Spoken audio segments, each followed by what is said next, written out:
This presentation is delivered by the Stanford Center for Professional Development.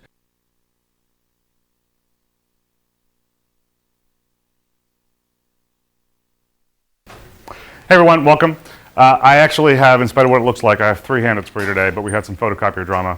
And so I handed out the practice midterm already, and we have 2 more handouts, the solution to the practice set of problems, and also tomorrow's discussion section handout. I know a lot of you have 107 is falling off the radar because you know the assignment isn't too bad and the Python's not on the final exam. But this memoization, which is discussed in the assignment 8 handout, is central to you getting the problem done nicely. And if you have any trouble with that, then you're going to want to go to the discussion section tomorrow because we do an even more difficult example than the one you have to solve in that section handout.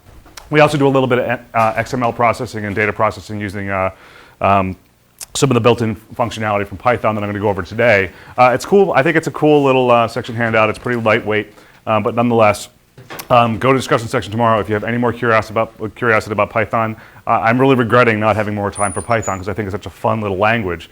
But we've already learned all the paradigms that I want to go over, so we're just looking at Python as a representative of all 3 of them.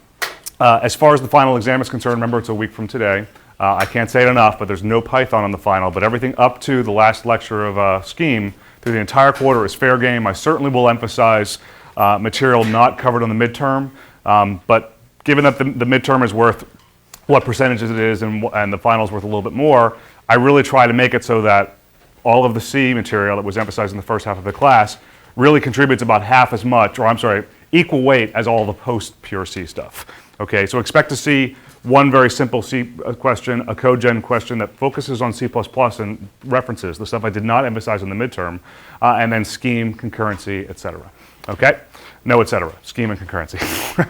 Okay, yep? No, it's then, or? Oh, I'm sorry, code generation. So yes, certainly, yeah. What I want, I'm sorry, there's a morning offering, 8:30. It's in Dinkelspiel Auditorium. You're going to have so much room there because only about 25% of you are going to come to that time. And then the afternoon one is in Hewlett 200, which is where I believe your midterm was. Okay? What I want to do today is I want to talk about the more modern practices in dealing with XML processing. I think XML is kind of neat. It's not exactly a new technology, although it's not exactly young either.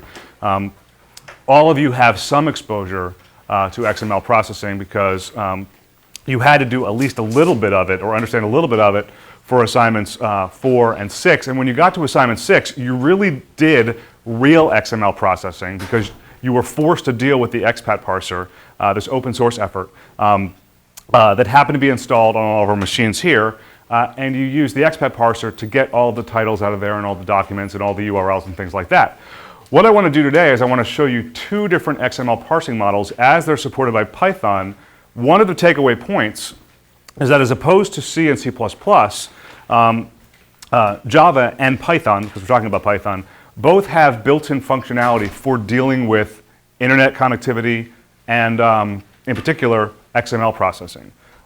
C and C++ and their specifications were laid down to rest, for the most part, well before the internet became all savvy and well before XML really had a presence in the internet community. Java and Python are much younger languages. They're kind of equal age with XML. And so all of them XML and Python grew up together. There actually is built-in support for XML processing in Python. I want to use XML processing as our first gesture to internet programming to see why internet programming is so much easier or at least more gracefully supported by the Python language. Okay? So let me just put a dummy fragment of XML up on the board. Let me write it this way. I will write it as entry, and I will say, let's say address. Let me say number. It's 2210 number. And then continuing, but emphasizing the fact that this is all one big stream of text. Street, Hope Lane, this is where I grew up, suburban New Jersey. And close tag, this right there. And then you get the gist, and I'll just end the address part of it and then finally just open up another tag and then let your imagination run wild as to what my phone number was. Okay? The reason I'm drawing it this way is because this is more or less how the text came to you for assignment 4 and assignment 6's purposes.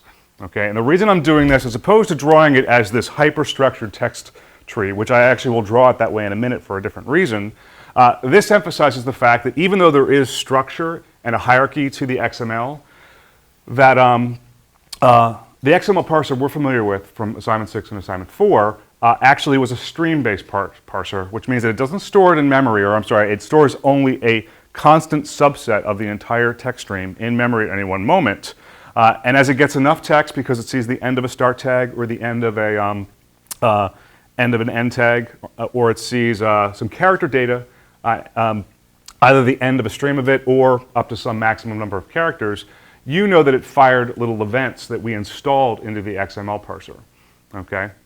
So right there, and right there, and right there, all of those arrows point to the place in a character stream where you would have seen some kind of start element tag handler invoked. Okay? And right here, you would have seen some character data handler invoked on your behalf. Right here, you would have seen an end tag handler invoked, okay? And the stream-based parsing that you did or you saw done for you for assignment 6 is the opposite of functional programming. It relies on state and side effect, okay, to keep track of where you are. And you know that when you read something like this, that you're probably inside an address and an entry tag, okay, just based on the context of the individual example. And as you leave the number, you know that you probably very recently read in an actual number as a text element, okay? What Python does, because it's object-oriented and C from assignments 4 and 4 and 6 was not, Python actually uses a more modern approach. I think it's a lot more graceful, where via two packages there's actually a package called urllib. It's old, and compared to the other package that's been more that has more modern support for more URL functionality.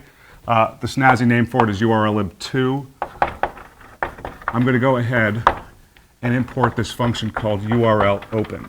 It is basically the equivalent of fopen, but you give it not the path to a file name on your hard disk, but you give it a URL, and you just pray, because I don't care about error checking at the moment, that it actually points to a real document somewhere. Okay. From xml.sax import these two functions, make parser, and then a class, which I'm going to talk about, called content handler. And then I'm also going to import sys, all of it, because I want to be able to print to standard out. urlopen is the equivalent of fopen. Okay, it just works beautifully. It's a much more graceful implementation of URL connection. Okay, URL connection class that you're familiar with from the two middle assignments in the course. Make parser right here is what's called a factory function. It just promises to hand you back an XML parser that responds to a certain number of methods. This content handler is actually an interface, is an interface for, or it's a base class that has to be subclassed. And the subclass has to implement certain methods that actually have functionality associated with them so that it knows what to do when it reads a start tag, and it reads an end tag, and it reads character data. Okay? Does that make sense? Okay. So here is the gist of what I want my XML parsing thing to do. I'm really going to deal with the understanding that some XML document is going to have a title tag somewhere near the top.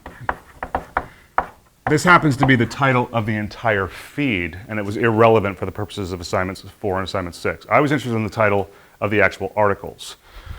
There's actually a tag called channel. Inside, you see things called items, and inside that, you see titles.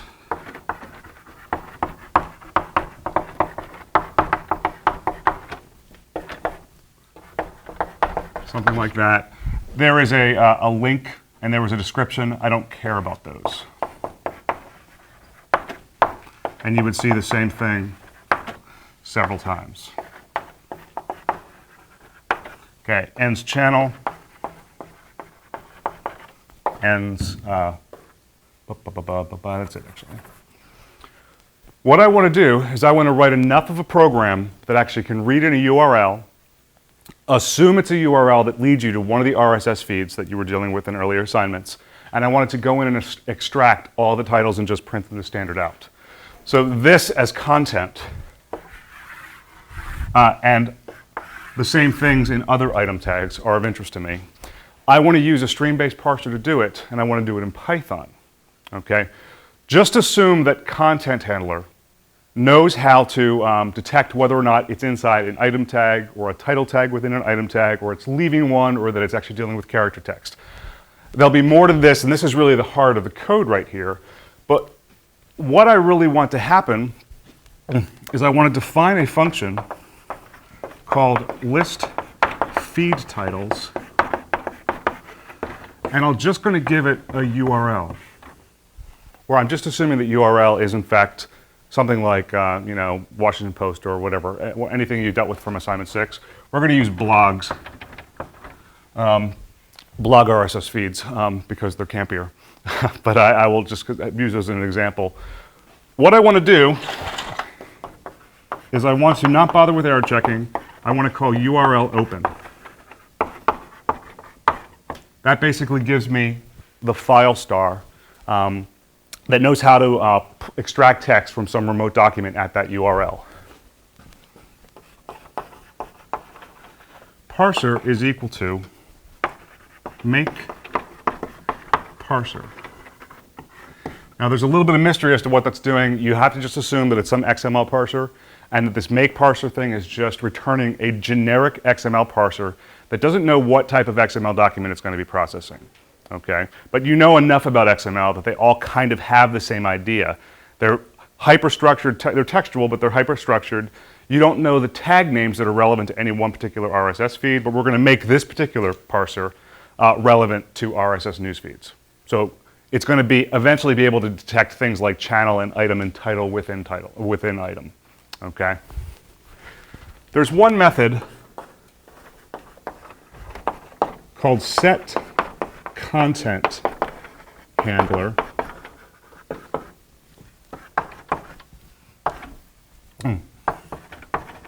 I'm just going to do this. I haven't devised this class yet, but I can tell you at this moment that I'm just going to say RSS handler is going to be a subclass of this thing called content handler. And from a generic standpoint, all you know is that by installing an instance of this type of class here, that we're going to implant functionality in this class that knows how to take a document of this structure right here and just print out all the titles. Does that make sense? Okay. So now the parser has gone from generic to RSS newsfeed specific. Then I want to do this. Parser.parse in file. So the only two methods that you need to rely on being available to your parser is the set content handler. You don't have to call it, but then your parser wouldn't do very much. And the parse method, which is kind of the method you would expect to send to your parser object. Okay? If I don't call this, the thing that's installed by default is an instance of one of these things. Okay? Let me just show you what the implementation of content handler looks like. Class. I haven't actually looked at the implementation behind the scenes, but it behaves more or less like this. There are 5 methods that are of interest, but I'm only going to focus on 3 of them. There's an init method, certainly, but I'm most concerned about this. Start element, take self, it takes tag, and it takes attributes. There's another method called endElement that takes self, it takes the tag that's being ended, and that's it. It also has a method called characters that takes the self, which is the equivalent of this pointer. It also takes data, and that's the signature for that. There's also a start document and an end document method. I'm not worried about those because I don't have to do anything specific for those. There's also a default constructor. Okay. When you deal with characters, not surprisingly, this gets invoked anytime the parser is parsing and it's halfway through something that's clearly textual. Not halfway through, either entirely the way through, or the character data, the stream of text that's there is so long that it really just doesn't want to build an arbitrarily large string, so it goes up to some max and hands the character data over to the first of what will be several character method invocations. Does that make sense to people? Okay. When it gets to something like that, it would invoke the start element method, passing in address as tag, and attrs, in this case attributes, would be an empty dictionary. This is supposed to collect all of the things that are passed as arguments to a tag. You normally see that more in HTML. You certainly see it in XML as well. But when you see a tag like this,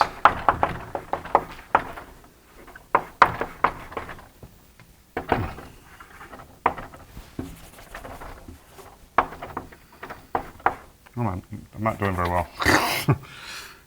Let's just do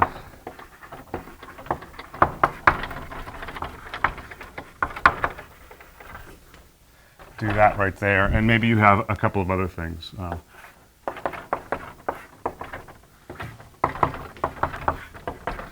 And you know what I'm structurally getting at there. This happens to be an HTML anchor tag where the tag name is A. Those three attributes, one clearly is the href, is associated with the Google URL. This, that, and that would be stored as three keys in a dictionary. That, and that would be the values attached to those keys, and they would be all bundled in a Python dictionary that's passed right there. Does that make sense? Now, we don't have to worry about that in an example, or we also don't have to worry about it in the way I'm going to be pulling the RSS news feeds. Okay. This does the same thing in response to something like that. It actually passes the tag name to it, so it knows which particular tag is ending. Okay. You should be able to infer it by a clean XML document, because if some tag's ending, it's supposed to be the one that most recently started that hasn't ended already. But nonetheless, this is invoked on your behalf because you may want to do some kind of special processing when you notice that you're really at the end. Okay. Now, if I didn't have this line right here, that would be the class that handles all of the XML as it's pulled through in this stream-based manner. The implementation of all three of these things is the equivalent of this. Now that isn't real Python, but you know what I mean when I put that there. Okay. Well, the empty implementation isn't supposed to use curly braces, because you're not supposed to use curly braces at all in Python. Okay, at least not as block delimiters. So the keyword that's used in Python is the word pass, which basically is a placeholder, which means I am nothing, but I'm functioning entirely as a no-op implementation. Okay. What I want to do, I want to keep that there, is I want to, by protocol, you normally subclass that there, okay, so that you get the full suite of methods that should be available to a content handler by default, but you displace the ones that aren't good enough. And certainly, start element and end element and characters actually have to do some kind of bookkeeping, and in some cases some printing, if I really want to print that and that out. That's certainly not going to do it. Okay, it really would, in this context, if I didn't have this third of the 4 lines right here, it would really call those 4 methods, those 3 methods up there, but all of them would be like, okay, you called me, great, I'm just returning. Okay.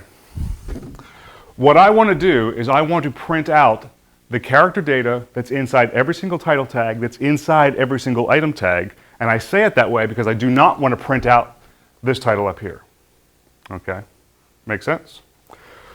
So what I want to do is I want to implement this thing called Rss Handler. I would name it a little bit better if I had more space on the board, but I didn't, so I just named it Rss Handler. And I want to design it as a class where it keeps as much information, it keeps just enough information to know whether or not it's inside an item tag, whether it's inside an item tag and inside a title tag, whether it's inside an item tag but not inside a title tag, things like that, okay? Because we're going to use some booleans that are tracked by the content handler class to figure out whether or not the character data that's actually being passed every single time to the characters method should incidentally be printed, okay? There's no way to control when characters gets called. It always gets called. It's going to get called right there and right there. It would get called right there and for all of the other things that are textual, but I only want to print out these right here. Does that make sense? Yes, no? Okay. So the way you subclass in Python, it's actually, I wish I had like 3 weeks to talk about inheritance in all the different languages because it's really, really interesting stuff. But I'll try to compress all the points from 3 weeks of lectures into like 2 or 3 minutes. Where to build a subclass in Python, you just define a class. You know what? Class RSS Handler. And you do this. You just say it's, and this right here is the equivalent of extends from Java. Okay. In the new version of Python, which actually a 2.6 version of Python, I think it's 2.5 or 2.6, I forget. Everything subclasses that object type I showed you on Friday, okay, by default, in the same way that most classes by default, all classes by default subclass java.lang.object in Java unless you specify which class it's subclassing. I have to do the same thing here. If I didn't provide this, it would just subclass the built-in objects, but I wanted to subclass that so it has implementations of those 3 methods already. Okay, does that make sense? I have to do a few things. I do have to define a constructor. The reason I do will become clear in a second. What I have to do here is I have to call content handler. This is how you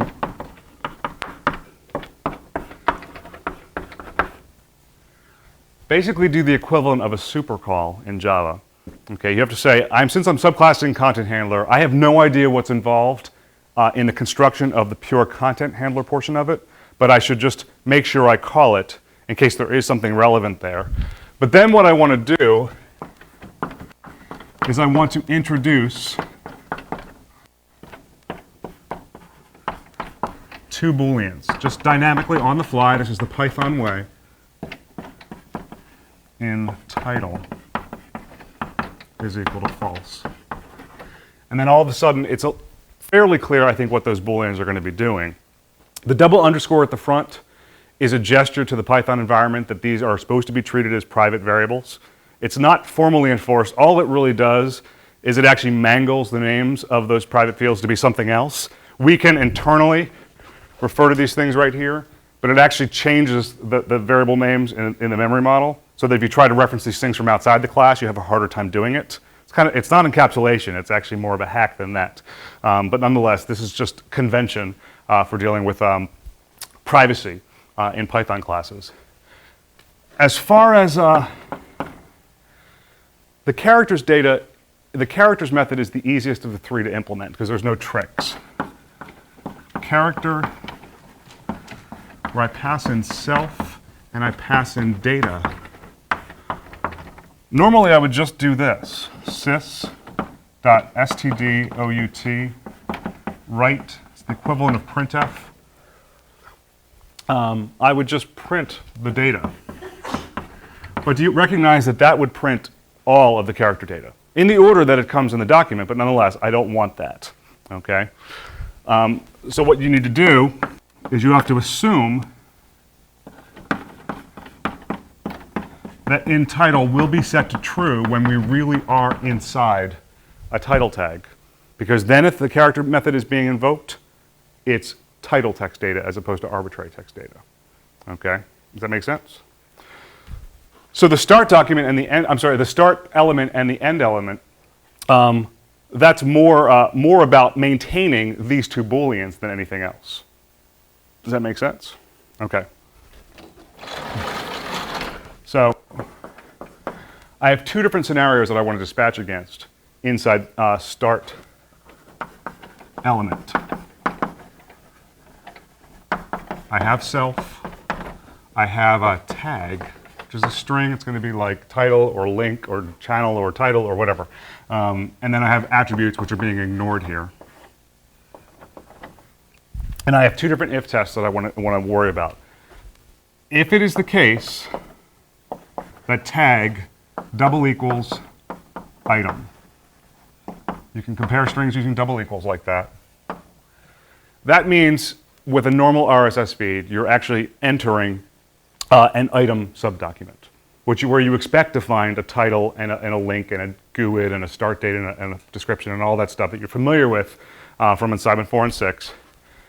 If that is the case, all I want to do is I want to set self in item to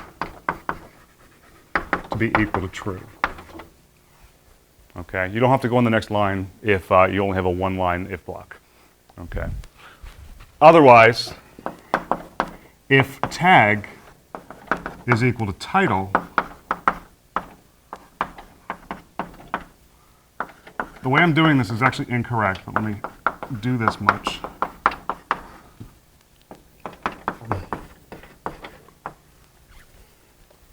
And I'm assuming that in title is being set equal to true because I very recently stepped into not only an item tag, but also into a title tag. Okay? However, this is not quite the right test. You are guaranteed to only have one level of item tags in an RSS newsfeed, but title actually comes at two different levels. Now, you could argue that that was silly. They could have used any one of a million different strings, but they didn't have to overload the meaning of title in RSS. But I didn't want... I didn't design it, so I have to deal with their design. So if the tag is equal to title, and I'm incidentally, and is really the keyword, and it's also the case that I'm in an item,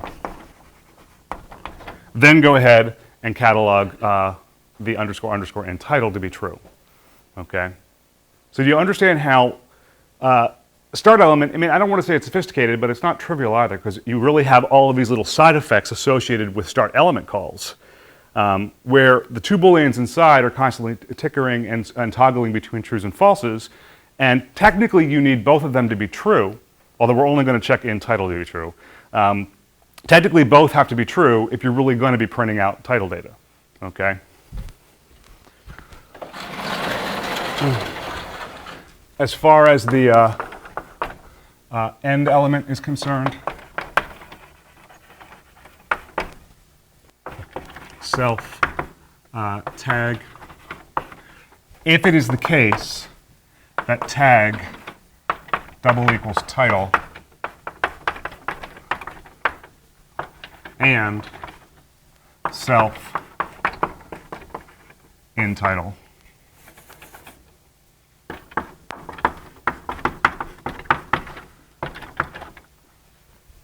then I know that I very recently responded to some character methods that printed some stuff out. Does that all make sense to people? This right here does not print a new line, so if I really want to publish the title on its own line, then kind of as a little last gesture to the title that just got recently printed, I will do this.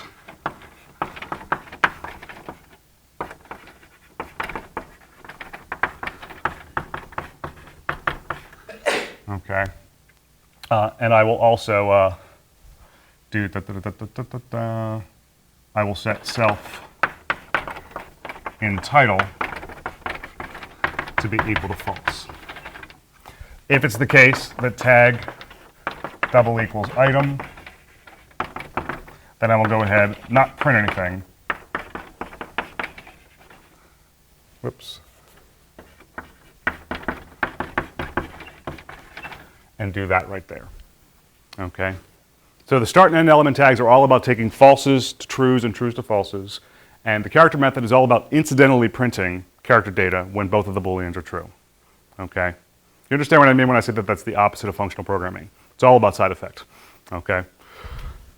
So just so that you know that this is not really theory and that it really works,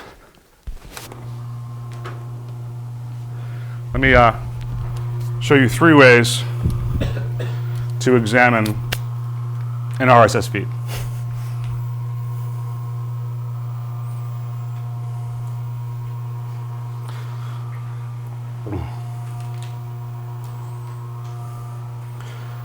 I'm not saying that you should be reading this blog, and I'm not endorsing it at all.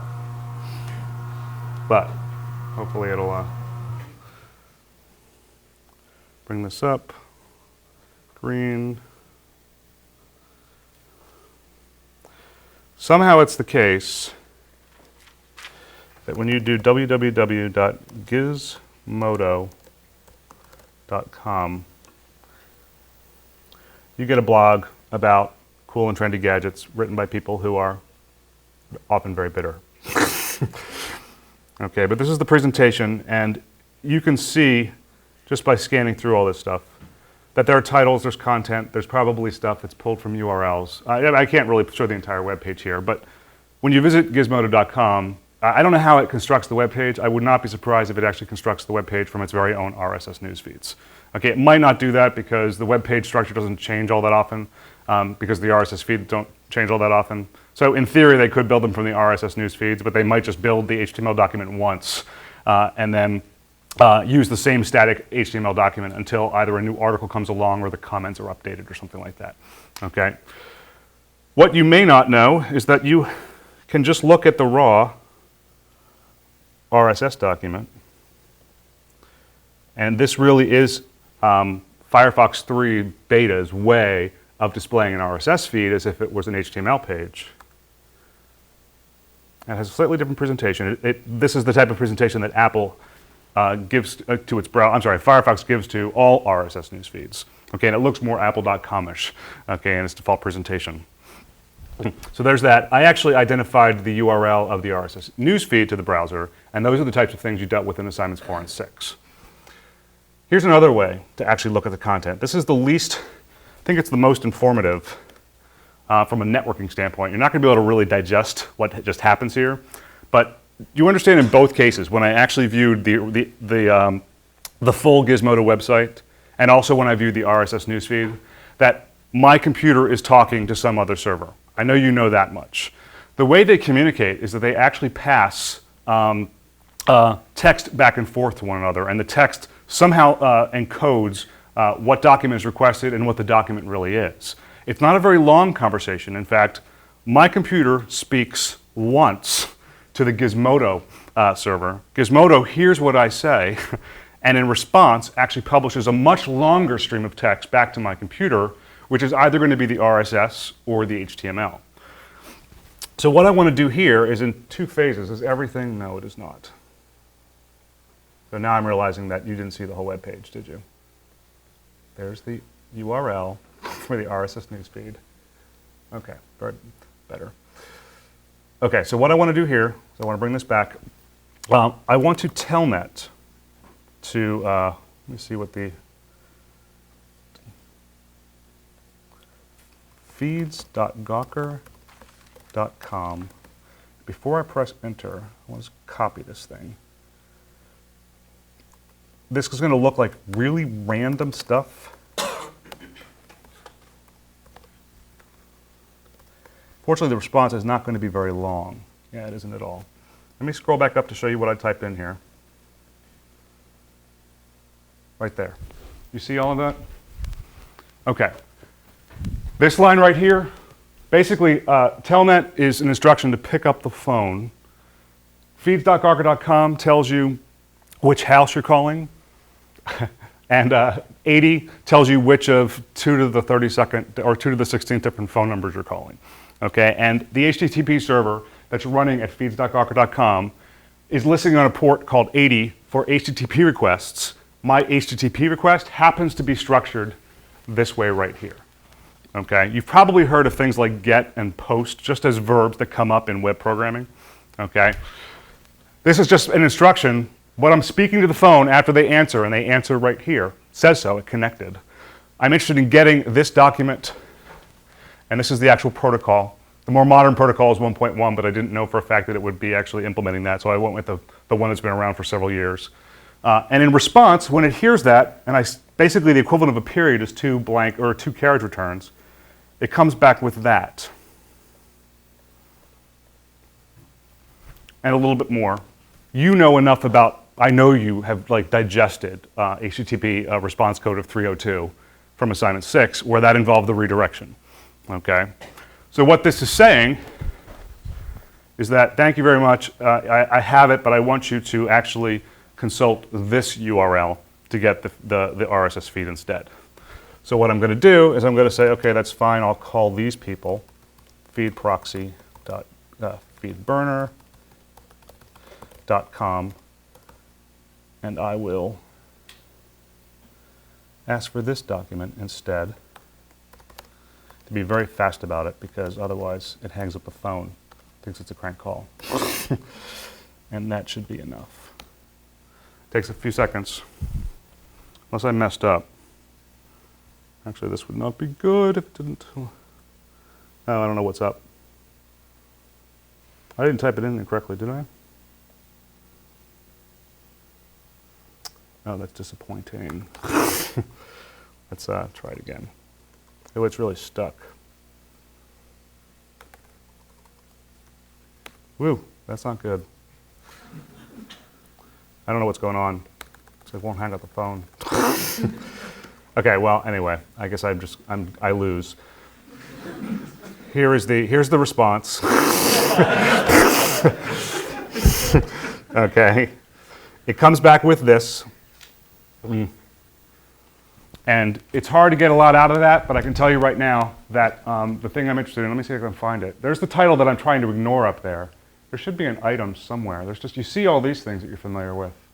I don't see an item. Hold on a second. Oh, there's one. That's good. Okay. You can see that right there. Okay. So that's the one tag, and it actually spits back to the computer this stream of text. It happens to have new lines in it, so it looks like a human-readable document. Okay. It would have worked out just fine if it didn't have all these new lines inside of it. And that's the text that comes back to me in response to, say, a URL open call. Okay. And I actually thanks for that text, I'm going to hook this in file URL open result to the parser, and I'm going to call parse against it, and it's going to pull all this text in, start element, start element, start element, start element, characters, end element, that kind of thing is going to happen, okay, based on the text that's been read in, okay? Does that make sense to people? Okay. So that worked. The advantage of the type of parsing I'm discussing right here is that some XML documents, and not this one is not really that large, but in principle, XML documents can be as large as they want to be. We're probably dealing with a few kilobytes of data here, but there's nothing to say that like you can't have an XML representation of like the English dictionary or like all world languages or something like that. Okay, there might be an XML document that stores all of like the books written between 1700 and 1800. That's going to be more than a few kilobytes.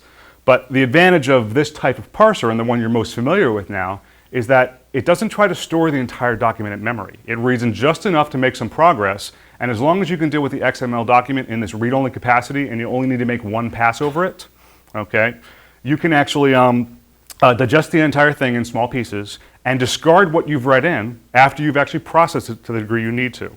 We happen to be using a content handler subclass in Python to get the job done. Does that make sense? Okay.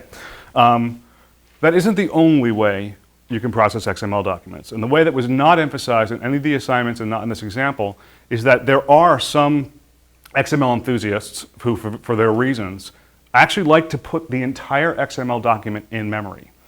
Now there's an advantage to that, because if you can come up with an in-memory model of an entire XML document, you can do more than just print it. You can reverse it, or you can snip parts out, and you can sanitize parts of it, or you can re-render it. I'm sorry, you can restructure it, or add new items dynamically into the tree in ways you can't do if you're using this stream-based read-only one-pass approach. Okay, does that make sense to everybody? Okay, there is a second model of XML processing. This SAX model. SAX stands for Simple API for XML. Very popular, low memory imprint. It's a great way, like I have an opinion. It's actually, it's a common way to process XML documents. Now what I'm going to do is I'm going to punt on this. I'm not going to be able to get to this entire example. I don't think I'm going to. Go ahead. I'm sorry.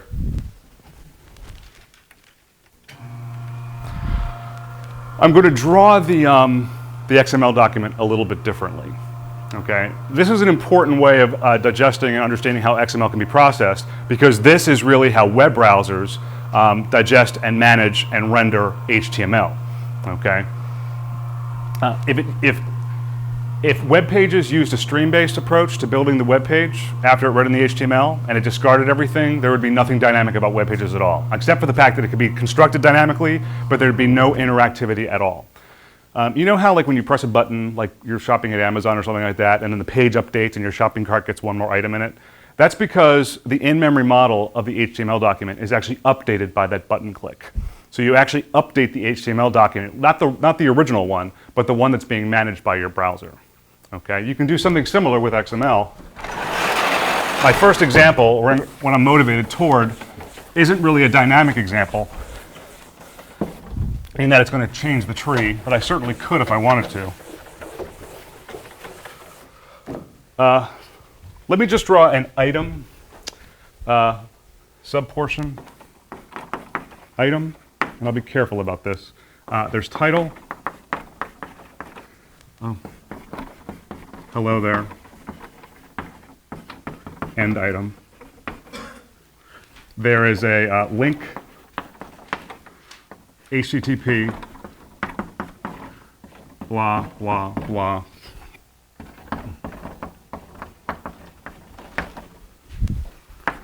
And then there was a description tag.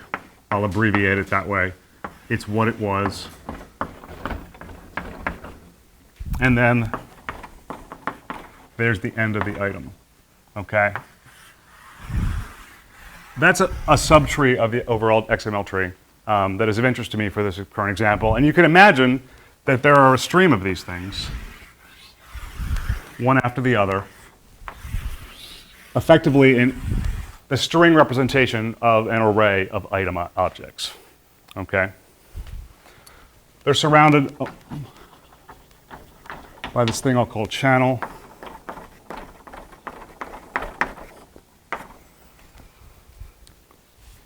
That gives this very left to right view of an XML document. Okay. The overall thing has one tag up here called RSS. The end tag is RSS right here. But the root of the entire document, which is managed by this node right here, is on the left of the drawing as opposed to the top of the drawing. Okay, but you've heard about XML documents. You may not have had much practice with them, but I know you've at least seen XML documents before.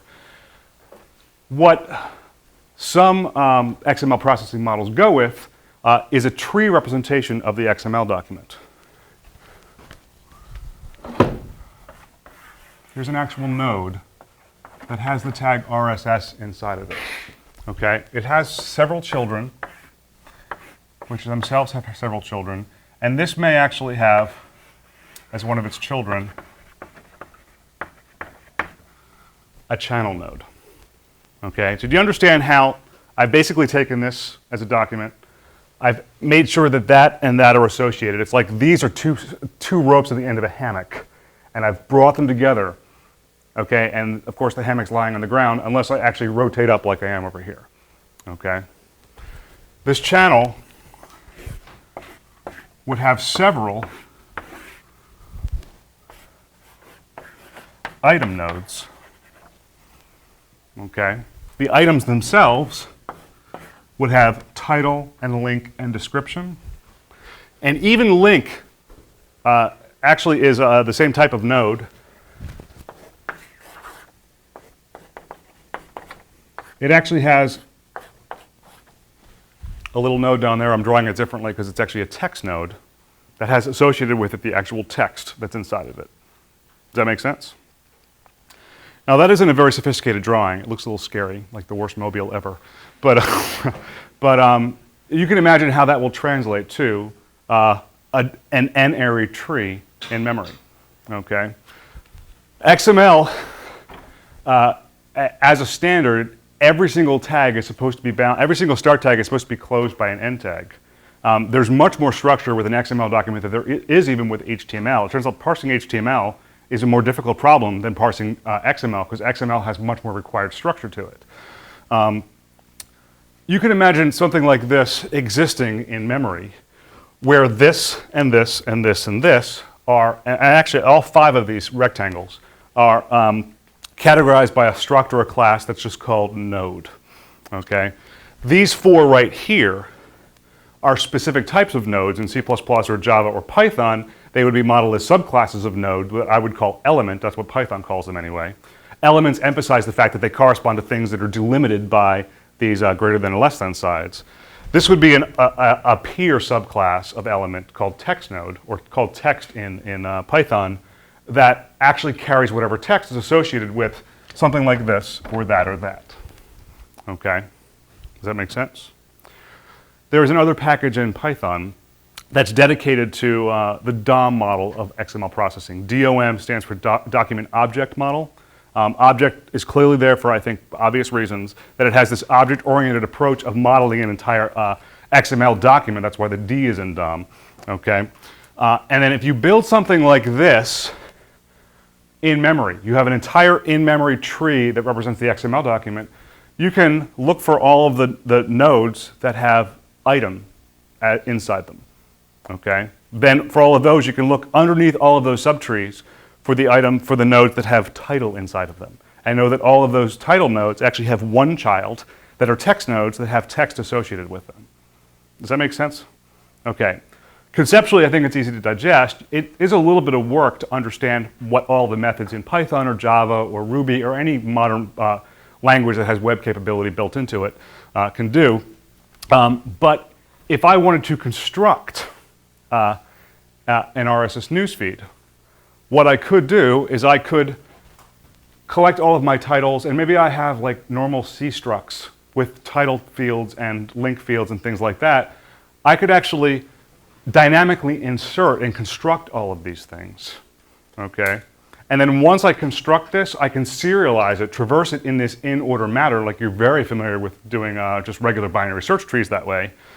You could do an in-order traversal of this, know how to print. On behalf of this, you print a start tag. You may print any attributes that are associated with it. You fully marshal all of this in sequence. Then when you come back to here, you print the end tag associated with that. And if you follow that recursive formula throughout the entire thing, you can construct an in-memory model of your RSS newsfeed and then serialize it. Do some kind of toPrint function or something like that. Okay? That type of functionality is certainly built into Java, which you probably did not hit on in 106A, but you certainly will hit on it in 108. It also exists in Python. Okay? Does that make sense? Now there's one example in the handout. I will try to get to it in the first few minutes of Wednesday's lecture. As far as Wednesday goes, I'm not sure. I do want to bring you in because I want to talk about some other languages. I'm trying to coax a very smart but very young and very nervous colleague of mine who is a little worried about speaking in front of people his age as an authority in a language, but he's like super smart, smarter than I ever will be, and certainly was it when I was 22 years old. He knows this language called Haskell really, really well. He also knows a language that I kind of know pretty well called ML, which is like Scheme, but with data typing. Okay, I certainly want to talk about those. So what is going to be presented to you on Wednesday is really a mystery, but there will be something. Okay, so by all means come on Wednesday. Remember the section tomorrow, and you have an assignment due Thursday night. Okay.